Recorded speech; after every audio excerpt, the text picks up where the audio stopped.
thank you for the presence of everyone. At salamat sa trust. Kasi it's not actually easy to invite ang mag-speak, ang speaker, kasi we need to be vigilant sa mga tumatayo sa harapan natin. Amen? Hallelujah. So ako'y nagpapasalamat muli Pastora Annalyn and Pastora Gina for the opportunity once again. Actually, matagal na kami mag-friend ni Pastora Gina ever since sa Taiwan pa. As I'm always saying, nagkakilala kami doon sa Taiwan noon. Nakikita mo talaga na igorot, the way she smile. Sabi ko, igorot ito.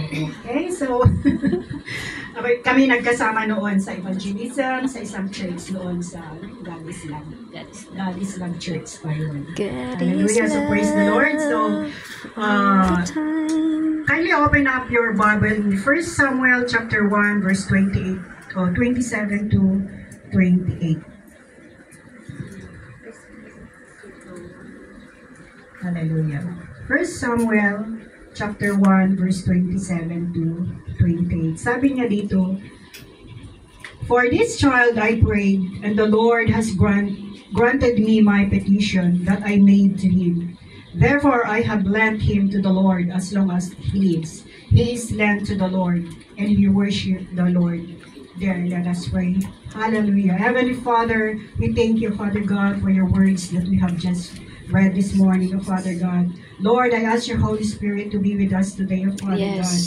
Lord, we don't want to enlighten each and every one, oh Father God. Open up our hearts and minds, oh Father God, and give us that spirit of understanding, oh Father God, that in every word, oh Father God, that will be speak in this time, oh Father God, will reveal, oh God, your message to each and every one of us, oh Father God. Yes. As we're going to celebrate the Mother's Day, oh Father, Lord, we ask you, Father God, to be with each and every one of us. Hallelujah. Lord, I do acknowledge that I am nothing without you, Father God. I just want to entrust your words, Father God, that you're going to give us this day, Father, in the name of Jesus. Amen. Hallelujah. So, as I was reading itong passage natin dito nabitin ako actually. Kasi sabi ko, how can I make a message out of these two verses only? So, ang ginawa ko actually, bumalik ako. I went back to the whole chapter of chapter 1, sa 1 Samuel. So, let's dig up. I-dig up natin ang life ni Hannah. So, actually, si Hannah ang ating main character dito. So, being a mother, Hannah is childless. Nakita natin na the story of Hannah, she was childless. So, if we look back and dig deep into the life of Hannah, we can see a woman who was so desperate, and in deep anguish because of her situation. Sino sa atin ang wala pang mga anak? Yung mga may asawa na pero wala pang anak. Hopefully, lahat tayo may anak. Amen? Amen. Even sa mga single mothers, I appreciate yung strength ng mga single mothers. Alam niyo ba? Mother yan na napaka-strong. Actually, women are strong. Hindi lang ito para sa mga mothers, ito ay mensahe para sa mga women of God. Amen. Amen? Hallelujah. So, sa situation kasi ito ni Hannah is, she is barren, and because of this, her rival or the other wife of her husband. See? Tingnan ninyo, baka may other woman ng mga husbands niyo, and hopefully wala. Sa panahon kasi ngayon, ito yung mga problema ng mga OFWs mostly, na akala mo nag-iisa ka sa buhay niya, pero dito, hayagan, harap-harapan na may dalawang asawa itong si Elkanah. Dalawa sila. Ang isa, yung pangalawang babae, may anak. Samantalang si Hannah, na mahal pa naman ni Elkanah, walang anak. So, etong si Penina, talagang, alam mo ba, ini-insulto siya, parang, alam mo, sinasadya ba na sinasaktan itong si Hannah. Because wala siyang, parang pag kayo ang, ako mas mahal ako ni Elkanah kasi may anak ako, ikaw wala. Doon nasasaktan itong si Hana. Kung tayo, mga asawa na maharap sa mga ganitong situation, anong gagawin mo? Harap-harapan. Kasama kayo sa isang bahay. Kaya ninyo yan? Pero nakaya ni Hana. So nakita niyo ang strength ni Hana. Ano? Kaibahan nilang dalawang babae doon sa isang bahay. Let's relate this to our spiritual life. Ano? While we are serving the Lord, here comes our tormentors. Yung mga taong against us, mga taong nangi-insulto sa atin para masaktan tayo. Kasi nakikita nila hindi tayo productive, hindi tayo fruitful. Pero ang Panginoong Jesus, wala siyang pinipiling mahalin. Amen? Etong life ni Hana, she is a favored woman. Alam niyo kung bakit? Mas mahal siya ni Elkanah. O diba, pag nabasa niyo itong chapter ito, ang ganda ng story. Kasi pagka nag-worship sila, yung portion, yung meat na ini-offer nila, binibigyan niya mas marami kay Hana. Ano? So nakita ninyo ang favor ng Panginoon sa isang mananampalataya. Amen? Hallelujah. So naturally dito, nasasaktan itong si Hana. Ikaw ba naman? Sasaktan ka harap-harapan? Ini-insulto ka harap-harapan? Talagang trigger yung patience mo? Siguro kung tayo yan. Ano gagawin natin? Barangay.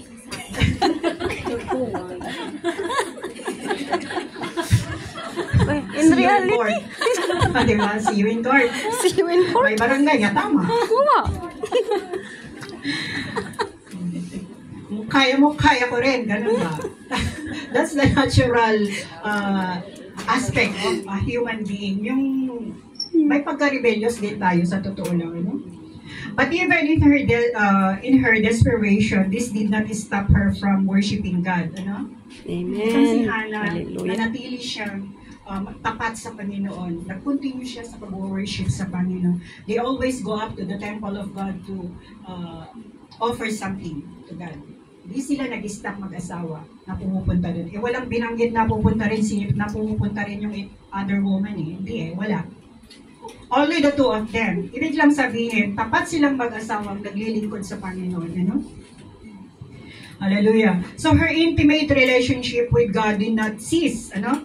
Hindi ito tumigil. It motivated her to pour out her heart unto God. She cried it out unto Him all her pains. Tayo, pagka nagka-problema tayo, anong ginagawa natin? Umiyak din tayo, ano? Pero saan ka umiiyak?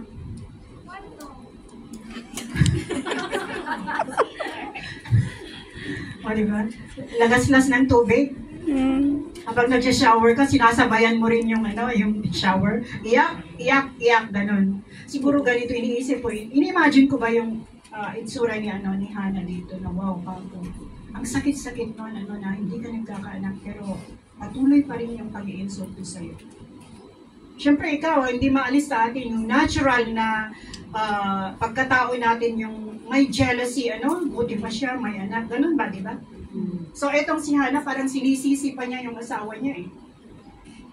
Pero anong sabi ni Elkanah sa kanya, bakit? Mas mahal ba, mas importante ba ang maraming anak kesa sa akin? Para bang ini-encourage niya yung asawa niya?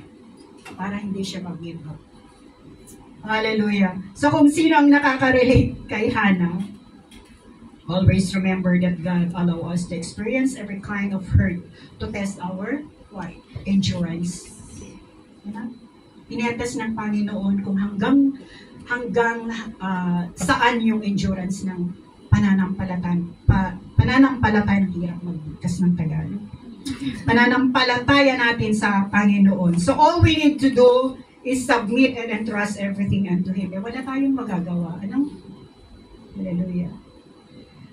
So this is where the secret of empowerment, sa mothers and every woman of God. Kung ikaw ay isang believer ng Panginoon, ang strength natin, especially as women, kasi parang tayo yung sinasabing weaklings ba? Tayo yung mas mahina. Pero I tell you, when it comes to emotion, mas matatag ang babae kaysa lalaki. True. Alam niyo yan? mas matatag, may injure natin ang pain kaysa mga lalaki. Tahimik ang mga lalaki pero hindi sila nakaka-injure ng pain. Parang sila baliwala, nakikita mo, parang walang pakialam, pero pag sila ang nasaktan, ewan ko na lang. Pero ang babae, kayang-kaya dahil kahit ilang taon. Ganito ang situation ni Hannah. Ilang taon niyang in-endure ang mga pains, pasakit ng kanyang kasama sa bahay. Pero hindi siya tumigil. Kasi pag sinasabi ng tao ng mga babae daw ay siya ang mahina tayo ba? Mahina. Maybe nga, sabi ko, physically pwede. Siyempre iba yung physique ng lalaki sa babae. Pero when it comes into emotion, mas malakas ang babae.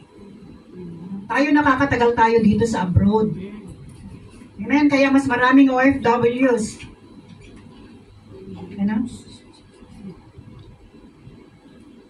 Regardless of what's happening here, I praise God na habang nandito tayo, walang naghanap ng nakasama dito. Amen? Praise God. Dahil may takot tayo sa Diyos. Amen? Hallelujah. So, etong si Hannah, kahit papaano nasasaktan siya. Kasi ewan ko lang, iniisip ko din, bakit kasi nung panahon na yun is na pwedeng mangyari yung magkasama yung mag-asawa sa isang yung dalawang babae sa isang bahay. Pero we're not going to dig upon the Lord's thoughts kasi hindi natin sakop yun. Ang Diyos lang nakakaalam nun. Hallelujah. So, yung prayer ni Hannah, nag-pray siya sa Panginoon, talagang iniyak niya yan sa Panginoon. Nakita mo, dito mo makikita yung power ng panalangin. Sino sa ating nananalangin pag may kailangan lang? Alam niyo, minsan sabi ko, kagabi yata, sabi ko, hindi ako makatulog. Parang ayokong manalangin. Pero ang topic is the power of a mother's prayer. Diba? Kasi kahapon is our holiday din natin. So parang pagod na pagod ba ako? So nung may idlip sana ako, hindi ako makaidlip. Sabi ko mamaya na lang ako. So ni-review ko. Dapat manalangin ako. Kaagad hindi sabi ko mamaya pa nga. Inisip ko, nakonsensya din ako, sabi ko, ang topic ko, prayer. Pero parang ayaw kong manalangin. Parang tinatamad ako. Parang hindi yata bagay doon sa So sabi ko, Lord, patawad. So I prayed. Kasi nakikita ko yung life dito ni Hannah na kung si Hannah nagawa niya to endure the pains. Why can't we? Alam ko, kahit hindi ko kayo kilala, alam ko, tayo, may mga kanya-kanya tayong pasakit sa buhay. Even sa panahon ngayon, siguro may mga dumadaan din sa ganyan. Daanan ninyo, wag ninyong don't stay there. Diba? Yung palagi nating nababasa na daanan mo lang. Pero hindi ganun kadali. Ang hirap sa totoo lang. Pero lumilipas yan. Daanin lang natin sa panalangin. Amen? Kagaya ng ginawa, nakaka-inspire ang story ni Hannah actually dito. Hallelujah. So it sets no boundaries ang prayer. Walang boundaries yan. Amen? All biblical prayerful men and women rose in victory because of prayer, the power of prayer. So even in our time, prayer did not lose its power because we serve the same God as they did. Nagbago ba ang Panginoon? No. Ang Panginoon nila noon, Panginoon din natin ngayon. Amen. So, hindi nagbago. Nakikinig pa rin siya sa mga panalangin natin. Yun, Tagalog yun. So, when we speak about power, we can define it as authority. So, authority pala ang power. Binigyan tayo ng Panginoon ng authority. Amen? Amen. Claim it. Amen. Hallelujah. Control or command. So it has something to do with anything under its subjection. So in the book of Luke, chapter 10, verse 19, Jesus gave every believer the authority to overcome the enemy. Amen. Hallelujah. Doon sa verse natin na ito, sa Luke 10:19, binigyan niya tayo ng authority to trample on the enemy. So meron tayong power, bababae man ikaw or lalaki. Binigyan niya tayo ng power kasi anak niya tayo eh. So claim it. Huwag mong sabihin wala naman kasi akong power eh. Meron ka kapatid. Hindi mo lang kasi ine-exercise yan. Kung minsan tamad na tayong manalangin. Amen? So Jesus gave every believer the authority to overcome the enemy. So punta tayo ngayon sa the power of a mother's prayer. Tayo mga mothers, ang una nating pinapanalangin actually, mga anak. Mga anak. Most of us, pasalamat ka kung ang anak mo hindi siya nagloko. Very thankful. But most of us, daming anak na dumaan, kahit believer ang nanay, pastor ang nanay, dumadaan din mga anak na suwail. True. Kasi di natin makontrol ang kanilang isipan. Di natin sakop ang kanilang isipan. Kahit gaano mo sila yung pagsasabihan, hindi mo sakop ang kanilang boundaries. Di ba? Di mo kaya silang kontrolin eh. So nagkakaroon tayo mga mothers ng problema sa mga anak natin. At ang hirap kasi malalayo tayo. Di natin sila mabantayan. So ang panalangin natin, yung pagbabantay natin sa prayer. Kasi prayer has no boundaries. Kayang-kaya niyang sakupin mga anak natin. Panginoon. Bantayan sila, Panginoon. Diba? Panalangin mo ang anak mo, kahit gaano kasawail ang anak mo, panalangin mo, dulog mo sa Panginoon, bigay mo yan sa Kanya. Ganito kung manalangin si Hannah, wala nga siyang anak, pero claim niya actually dito eh, na magkakaroon siya, magkaroon siya ng hope. So number 1 dito, the power of prayer is motivated by faith. Of course, walang power ang prayer pag walang faith. So, pag tayo ay nanalangin, kailangan kasama ang faith. Doon sa verse 27, dito, sa teksto natin, "For this child I prayed, and the Lord has granted me my petition that I made him." May faith siya. Her prayer manifests her complete trust unto God. She prayed with expectation, and that is faith. Pag ikaw nanalangin, kapatid, nag-e-expect ka ba ng kasagutan or hindi? Of course, when we pray, we are expecting an answer. Amen? Yes, Hallelujah. Sino ba naman sa atin ang nananalangin na walang expectation? Of course, we expect. Kaya nga tayo nanalangin eh. O, diba? Kung minsan lang kasi sa atin, gusto mo, dyan ka agad yung sagot. Hallelujah. We pray because we believe that God will answer even when it's delayed. Amen. Amen. Kahit alam natin na madidelay, at least you have said it to the Lord. Binigay mo lahat. Pasakit mo, Lord, ganito.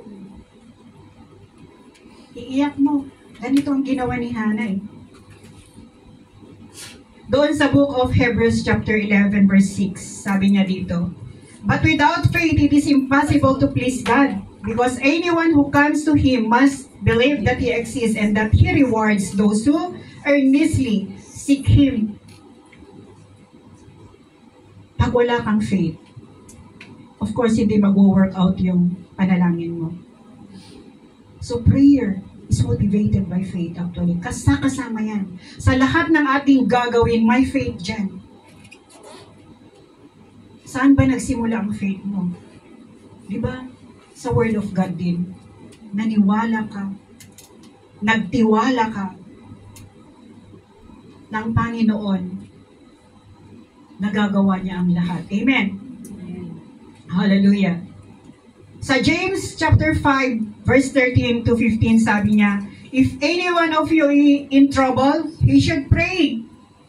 Is anyone happy? Let him sing songs of praise. Is any one of you sick? He should call the elders of the church to pray over him and anoint him with oil in the name of the Lord. And the prayer offered in faith will make the sick person well. The Lord will raise him up. If he sin, he will be forgiven. See, ang nagagawa ng prayer with faith. Kasama ang faith, mga kapatid. So, huwag tayong tumigil sa panalangin. Amen?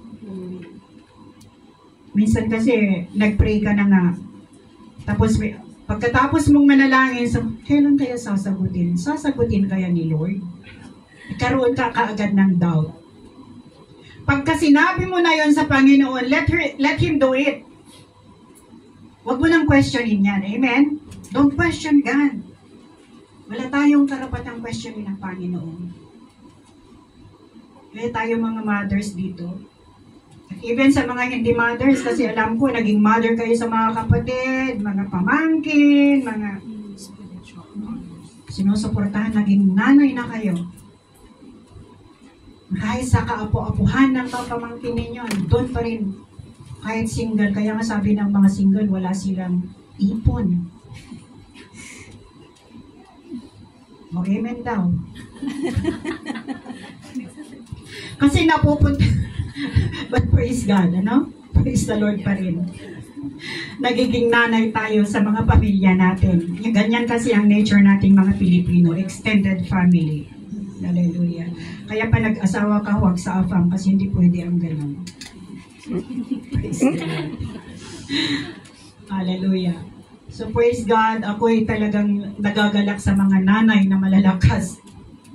Especially kung sila ay mananampalataya ng Panginoon. Lumalakas ang bawat nanay, bawat babae na mananampalataya.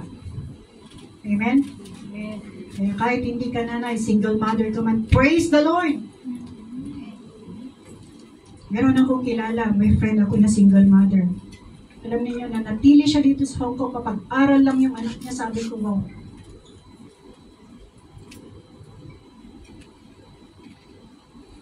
Sabi nung isa na aanhin mo daw ang asawa. Wala namang ambag sa buhay mo. True. Ay problema lang ang kanyang binibigay. Huwag na lang. Ay kayo lang nakakaalam yan, yung nakaka-relate. Hallelujah. Pero totoo, kasi nakikita ko sa mga kaibigan ko na nakaka-relate sa ganito, yung lumalakas sila, kahit gaano yung pasakit sa kanila. After all, yung at the end of the day ba, is nakikita mo yung lakas sa kanila. Ano magagawa mo? Sabi pa ng isa sa akin, ibigay ko na lang. Pamigay ko na lang. Di naman yan umuwi, di pamigay ko na lang. Ganun siya. Sabi ko, bahala ko. Hallelujah. At hanggang ngayon, hindi na nga umuwi. Pero sabi ko sa kanya, papaano? Kung matanda na siya, tapos doon lang siya uuwi sa'yo, sabi niya, ay ewan ko sa mga anak ko. Huwag lang siyang uuwi sa bahay. Hallelujah. So, nakikita natin yung pasakit ni Hannah dito, na talagang she prayed out of her heart. Na talagang nanalangin siya. Kung babalikan lang ninyo yung dito sa unang talata, sa chapter na ito, yung pinaka-first, makikita ninyo kung gaano yung pasakit ni Hannah dito. Masakit. Kung tayo kasi nagbabasa, damdamin natin, ramdaman natin yung pakiramdam ng character sa Bible. Mararamdaman natin. Kung masaya siya, nararamdaman natin kung siya ay nasasaktan. At na-inspire tayo sa kanyang pag-worship. Na kahit gaano siya nasasaktan is nag-worship pa rin siya. Patuloy siya. Okay? Hindi siya tumigil. Because of her faith. Amen? Number 2, the power of prayer comes when we pray in the Spirit. Amen? Amen. Of course, pag nanalangin ka, kasama ang Santo Espiritu. Kasi empty ang prayer pag wala doon ang Santo Espiritu. True. Amen? Doon sa 1 Samuel chapter 1 verse 12 to 15. Okay, balik. Doon sa basahin ninyo. 1 Samuel chapter 1 verse 12 to 15. Balik tayo doon. Sabi niya dito, as she continued praying before the Lord, Eli observed her mouth. Hannah was breaking in her heart. Only her lips moved and her voice was not heard. Therefore, Eli took her to be a drunken woman. Kala niya, nalasing. Nalasing itong si Hannah. And Eli said to her, how long will you go on being drunk? Put your wine away from you. But Hannah answered, no, my Lord, I am a woman troubled in spirit. I have drunk neither wine nor strong drink, but I have been pouring out my soul before the Lord. So Hannah actually is praying in the Spirit.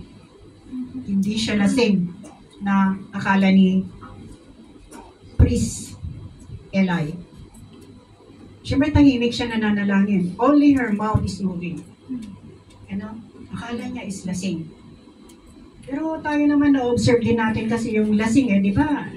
Pagewang-gewang. Hindi naman siguro ganun si Hannah. Kasi ang lasing, pag nakita mo lasing, gumigewang-gewang yan. Pero dito, si Hannah, nananalangin siya in the Spirit. Hallelujah. So Hannah, in her desperate condition, does not have the strength to pray out loud. Diba tahimik siya, yung bunganga lang niya, yung bibig lang niya ang nagmumove actually. She did it silently. And it happens to us. Diba? Sometimes, na parang hindi natin alam ang sasabihin natin sa Panginoon. Parang walang words na lumalabas. Pero gusto mong sumigaw sa Panginoon, pero walang lumalabas. Dahil siguro kung minsan tayo sa sobrang sakit sa ating buhay, yung pangapasakit, mga problema sa buhay, wala tayong masabi kundi iyak na lang. Di ba mayroong ganon? And you know what? Prayers are tears. Tears are prayers too. Tayo umiyak na lang, alam ng Panginoon ang nilalaman ng bawat puso. Kaya kahit gaano kasakit, iyak mo pa rin yan sa Panginoon. Alam ng Panginoon, God understand you. Eto ganito ang situation ni Hannah. Yung wala siyang strength dahil siguro sa pagod na siya sa kakaisip sa mga problema niya. So ang ginawa lang niya doon sa templo is nanalangin siya silently, moving her mouth. Ganun tayo yung parang silently lang. Walang naririnig. Hallelujah. So kahit tayo, ganun tayo minsan, no? Pero sabi doon sa Romans chapter 8 verse 26 to 27, sabi niya doon, in the same way, the Spirit helps us in our weakness. We do not know what we ought to pray for, but the Spirit Himself intercedes for us with groans that words cannot express. And He who searches our hearts knows the mind of the Spirit, because the Spirit intercedes for the saints in accordance with God's will. Hallelujah. So, alam ng Panginoon ang laman ng bawat puso. Hindi tayo makapagtago sa Kanya. Tutulungan niya tayo.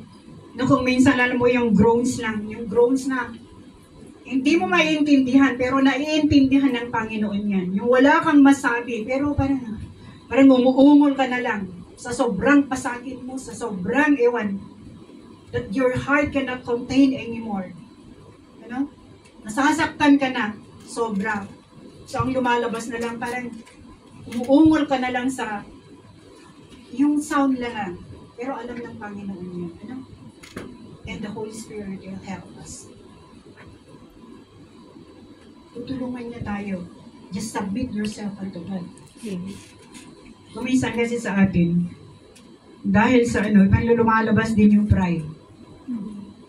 Pero in prayer, kailangan nating mag-humble sa Panginoon. Ito ang nire-require niya, yung humility natin. Huwag kang magpatigas, huwag kang huwag kang maging boastful sa harap ng Panginoon. Kasi wala tayong maipagmamalaki sa Kanya. Pag mag-pray tayo in the Spirit, mag-pray tayo with humility. Amen? Sabi niya sa Ephesians 6:18, Ephesians 6:18, and pray in the Spirit on all occasions with all kinds of prayers and requests. With this in mind, be alert and always keep on praying for all the saints. Keep on praying. Huwag kang tumigil sa panalangin. Lahat ng request mo, sabihin mo para lumabas. Maalis yung mga inikim-kim mo sa iyong dibdib. Yung mga hatred dyan, bitterness mo dyan sa loob ng puso mo, ilabas mo na sa Panginoon. Amen? Amen. Masaya ba ang mamuhay na may kinikim-kim na bitterness? Hap-hap. So, kailangan natin, matuto tayong magpatawad. Sino dito ang may hatred pa rin, may bitterness pa rin? Sabihin mo na yan sa Panginoon. Ilabas mo na sa Panginoon yan. Amen? And pray in the Spirit para tulungan ka. Kasi hindi pwedeng manalangin ka na may hatred dyan. Amen? Makikinig man ang Panginoon, pero ang sasabihin niya sa iyo, alasin mo muna yung bitterness mo. Learn to forgive others. No? Para, malaya ang puso natin. Amen? Di ba masayang mamuhay na walang kinikim-kim na sama ng loob? Yes. Amen? Amen. Hallelujah. Kasi pag meron ka, alam mo ba, nakikita yan sa mukha. Di ba lumalabas sa mukha? Nakikita mo ang taong masaya na kahit maraming problema, pero masaya pa rin. Kasi parang okay lang. You overcame those problems in life. Lahat tayo dumadaan sa mga ganyan, pero wag mong panatilihin sa iyong puso. Amen? Amen. Learn to forgive. Sabi nga, bawal matulog na may may sama ng loob. Kasi hindi ka rin makakatulog, sabihin ko sa iyo. Hallelujah. So, kailangan natin. Kasi we are speaking about the power of prayer dito. Especially sa mga mothers na kagaya ko. Always pray for our children. Huwag tayong tumigil sa panalangin. Especially lahat. Let's pray for all the saints. Let's pray for all the nations. Lumalala na ang sitwasyon ng mundo. We all need to pray for each and every one to strengthen us. Amen? Kasi yun lang ang ating kalakasan, panalangin. Amen? Kahit wala kang pera, manalangin ka na lang. The best. Wala kang pera, huwag sa bangko. Huwag kang... No, I mean, pagka konting problema lang, bangko ka agad. Baka pwede namang may solusyon pa na hindi sa bangko. Bahay. Sa kapitbahay. Pwede rin. Alam niyo, kumis, lahat siguro tayo, walang hindi nangutang, Ay, pasalamat ka kung wala kang utang. What is important there is, ginagamit mo sa tama. Amen? Amen. Hallelujah. Huwag kang mangungutang para lang ewan ko, ibili ng magagandang dyan. Hallelujah. Para hindi masayang. Kailangan natin maging wise din. So, let's continue to pray for our brethren. Huwag tayong tumigil sa panalangin. Hallelujah. Kasi, pagka ikaw ay tumigil sa panalangin, alam niyo, mararamdaman mo din yung panghihina. Hindi kompleto ang araw mo. Yes. Sa isang araw, lalabas ka na kalimutan mo, alam, bakit kaya hindi ako? Parang may kulang. Baka hindi ka na nalangin. And magbasa naman kayo ng Bible. Sino kakakilala kay Hannah dito? Kilala niyo si Hannah?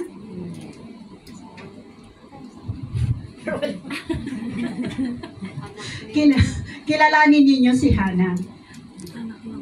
She is a barren woman. ba yung baog ba? Yeah. Pinusuko. Baog. Baog. Baog ba? Or sa lalaki lang yung baog? Pati sa babae naman. Okay, parehas sila. Hindi siya, wala siyang kakayanan na magkaroon ng anak. Pero anong ginawa niya? Nanalangin siya sa Panginoon. She poured out her spirit unto God. Lahat sinabi niya, na para bang sabi niya, Lord, meron pa siyang condition eh. Karoon siya ng condition. If only you could give me a son, sabi niya, you see that faith. Nag-expect siya na son ang sinabi niya. Gusto niya talaga son. And I will give it to you to serve you, Lord. And promise siya, no? Ganon katindi ang faith ni Hannah. Kayo ba kaya niyo? Lord, bigyan mo ng anak. Magiging pastor siya.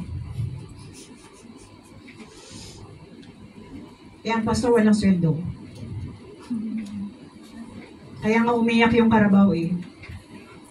Yung Kalabaw, di ba? You know the story of the Kalabaw and the pastor. Sino nakakalam sa istorya na yan? Alam niyo? Hindi. Okay, kwento. Okay, kwento ko. Para naman magising tayo. So, merong paligsahan. May pastor, may mga iba't ibang mga tao doon. May mga pastor, iba-ibang, siguro may mga posisyon. Tapos, yung Kalabaw, nandoon sa gitna. So, sabi nung yung MC, kung sino ang magpapaiyak doon sa Kalabaw, may premyo. So, lahat ng mga tao doon, ginawa nila ang mga dapat nilang gawin para umiyak ang Kalabaw. Mas lalong nagagalit yung Kalabaw. Siyempre, pag sasaktan nila eh. Pero nung pumunta yung pastor, umiyak. Sabi niya, alam mo, binulungan niya, alam mo, gusto mong magpastor? Bakit? Kasi ang pastor walang sahod, gusto mong magpastor, yun lang binulong niya doon sa Kalabaw. Umiyak yung Kalabaw. Ayaw niya. Naawa siya doon sa pastor. Pero hindi naman lahat, kasi kibuloy nga eh, di ba? Pero ang buhay na yung totoong nagsiserve sa Panginoon. Amen? Ang Panginoon lang kanyang sandigan. Kaya naawa yung Kalabaw sa pastor. Kaya pag kayo, nanalangin kayo, sasabihin niyo, Lord, I will give my son to be a pastor. Panindigan ninyo yan. Kagaya ng sinabi ni Hannah, I will give it to you, Lord, to serve you in the temple all the days of his life. Amen? So ito yung number 3 natin. The power of a persistent prayer can change circumstances. Do you believe that? Yes. Amen. Sa 1 Samuel chapter 1 verse 20 and 27. 1 Samuel 1, 20 and 27.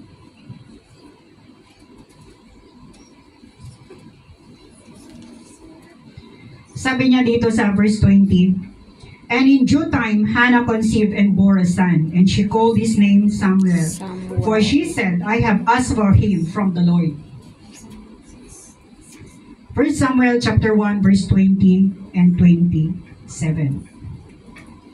So Hannah's prayer unlocked the blessings of God. She was healed from her barrenness. Amen? So kung nagawa ng Panginoon kay Hannah, nabuksan ang kanyang womb to conceive, she can do it to each and every one of us. Amen. Sa mga blessings na gusto natin, yung dinidesire nating blessings, it will be poured out unto us. Amen? Amen. Be persistent lang. Huwag kang tumigil. Be persistent, kagaya ni Hannah. Pag nananalangin siya, maybe isa lang ang kanyang panalangin talaga, yung siya ay magkaroon ng anak. Hallelujah. So Hannah's prayer unlocked the blessings of God. She was healed from her barrenness. She was persistent in her prayer and worship. Nag-worship siya continually. Hindi siya tumigil sa panalangin. Tayo kung nag-worship, kung minsan tinatamad pa tayo, ano? Si Hannah, hindi eh. May joy siya na mag-praise sa Panginoon. Kasi na sa atin yung pagka-praise is parang tuod ka lang. There is joy, joy, joy. Tapos yung mukha mo, hindi joy. Hindi joy. Diba, merong ganyan. Parang, Diyos ko, punong-puno ka na yata ng ewan. Parang ang buhay mo, sinalo mo na lahat yata ng pasakit sa mundo. Ano? May mga ganyan na tao. Nakalawang bigat-bigat ng mundo para sa kanya. Kapatid, hindi lang ikaw ang may problema. Lahat tayo. Tanungin mo yung, yung katabi mo, sabihin mo, pakisalungan yung iba.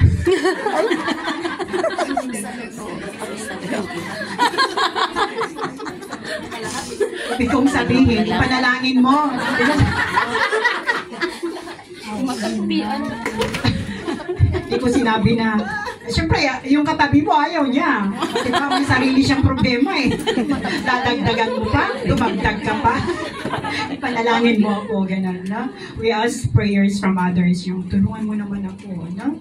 Pero yung kabigatan natin, yung pasan-pasan natin, of course, medyo mabawasan man lang. Amen? Hallelujah. So, nahil siya sa kanyang barrenness at nanganak siya ng isa. Anong pangalan ng kanyang anak? Samuel. Samuel, buti nga alam niyo. Praise the Lord. Ibig salang sabihin, nakikinig kayo. So sabi niya, 1 Thessalonians chapter 5, verse 16 to 18, sabi niya, be joyful always, pray continually, give thanks in all circumstances, for this is the will for you in Christ Jesus. 1 Thessalonians chapter 5, verse 16 to 18. Pray continually, sabi niya. Hallelujah. Be joyful always. Kahit nga bigat-bigat na ng pasanin mo, smile ka pa rin. Pero alam mo yung smile ng yung problematic. Maasim. Diba, maasim. Alam mo, tingnan mo, Diyos ko parang napipilitan siyang mag-smile. Alam mo na, ano ba? I-share mo naman para mabawasan yung problema mo. Pagka sinabi niya, pautang. Alam mo kapatid ang problema ko? Pera. Sabi niya, ay, excuse me. Ay. Hallelujah. Pero praise the Lord, nakakatuwa sa ating mga Pilipino. Kahit papaano, nakaka-survive tayo sa mga ganyan. Kasi parang buhay na natin yung ganyan. Nasa abroad nga tayo, pero tayo pang namumroblema sa pera. Okay? Tayo lang sumasahod, pero tayo pang walang pera. True. Diba? Amen to that. Siya. Pero masaya. Amen. Ang buhay OFW, I tell you. True. Sino ang sa inyo ang nakaranas ng mag-for good kuno? Amen. Amen. Amen. Ako naranasan ko eh. Ako na. Sabi ko, Ako na. for good nga ako. After almost 2 years, yung sinabi ng amo ko, balik ka na. Balik ako. O diba? Ganun lang yun. Kasi walang trabaho sa Pilipinas. Meron. Pero hindi na tayo tinatanggap. Alam niyo kung bakit? Overqualified na tayo. Overqualified ng mga OFWs. Ayaw na tayong tanggapin kahit yung tagalinis lang doon sa sa mga streets. Ayaw nila tayong tanggapin. Kasi ayaw din nating magwalis, sa totoo lang. So, diba? Aminin. Ayaw din ninyong magwalis doon sa especially sa mga CR. Baka ayaw din ninyong magtrabaho doon. Balik na lang ako sa Hong Kong. Ganon. At least yung Pero ang circumstances natin, Diyos. nagbabago yan mga kapatid. Someday, somehow, we will be prosperous din. Amen. We will be blessed by the Lord. Yung mga naiipon natin dito, lahat, yan ang gagamitin din ng Panginoon to bless us. God will unlock the blessings for us. para hindi tayo manatili sa ating sitwasyon. Kasi I tell you, hindi tayo manatiling katulong. Amen? In this place of abroad, na sinasabi nilang abroad, preparation for each and every one of us. Pagdating natin sa Pilipinas, anong gagawin natin? The ministry of the Lord. Amen. And doon din natin makikita ang blessings niya. Amen? Kung tayo, mag-isip-isip na tayo. Kung ikaw, business ang iniisip mo, ako hindi.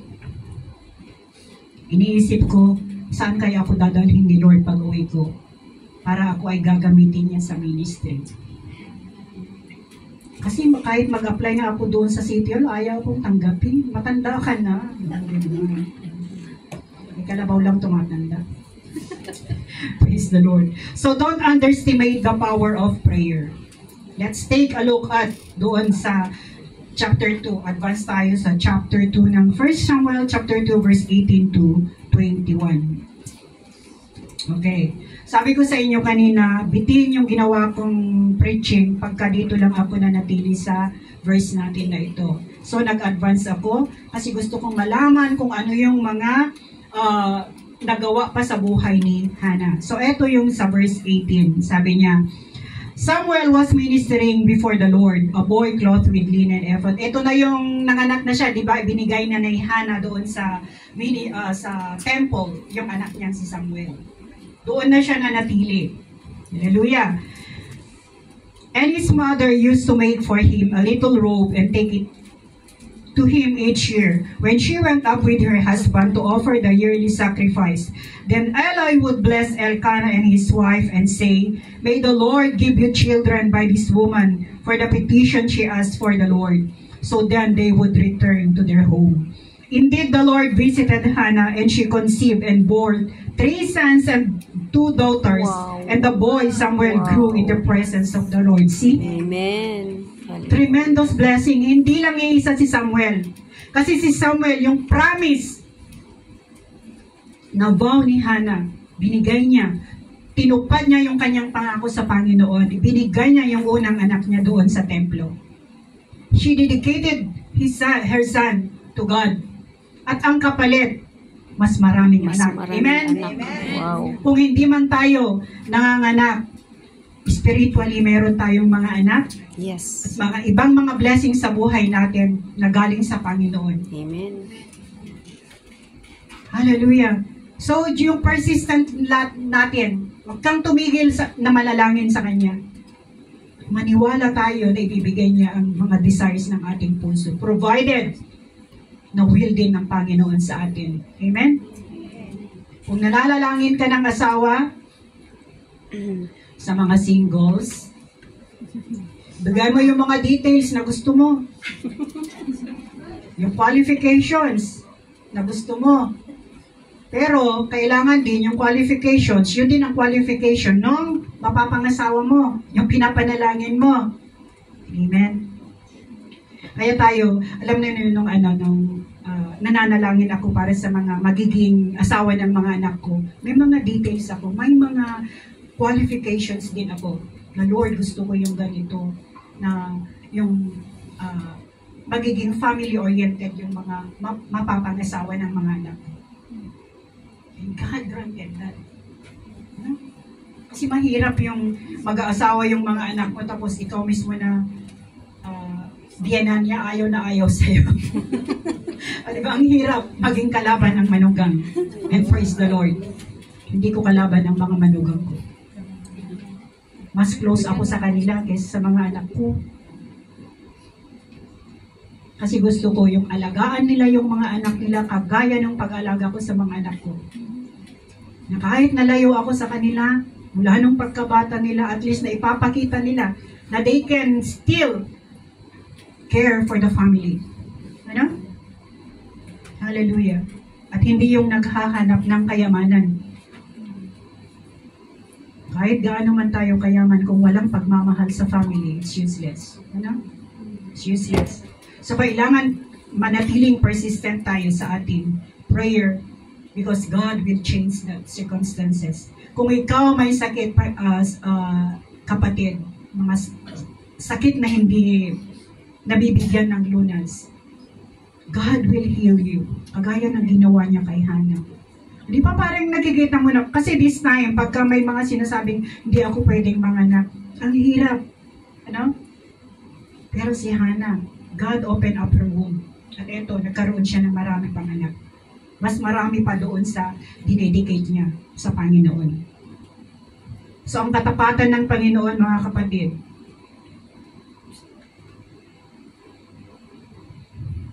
yun ang tingnan natin.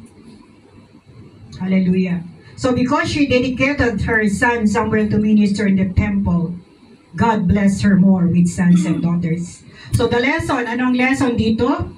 When we make a promise or a vow, don't delay in fulfilling it because God is not pleased with fools.